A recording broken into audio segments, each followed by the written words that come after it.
To kill Edward Teach, they couldn't just use cannon fire. They had to use a trap. They had to lure the devil into a cage of his own making. Lieutenant Robert Maynard arrived at Ocranoke Inlet with two small, shallow drift sloops. Blackbeard's ship, the Adventurer, had the superior firepower. He unleashed a broadside that decimated Maynard's deck. Blood was literally running out of the scuppers. Seeing the carnage, Blackbeard thought that the battle was over.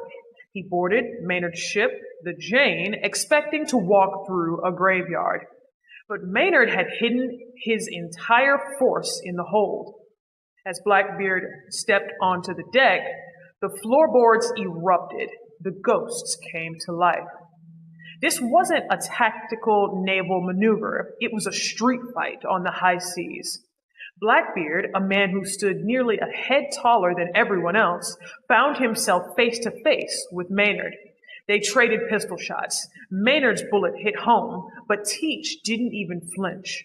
They drew swords. Blackbeard's massive cutlass snapped Maynard's lighter sword like a twig.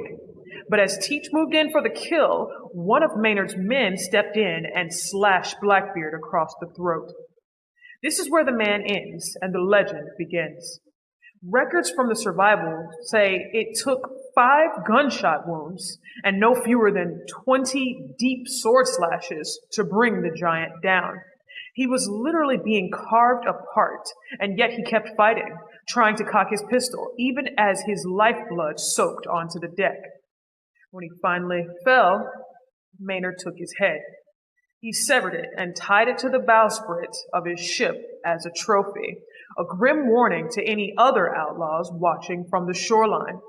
But the ocean wasn't ready to take him. Lore says that when Maynard's crew threw Blackbeard's headless torso into the Atlantic, the body didn't sink. Instead, the torso stayed upright. It began to swim.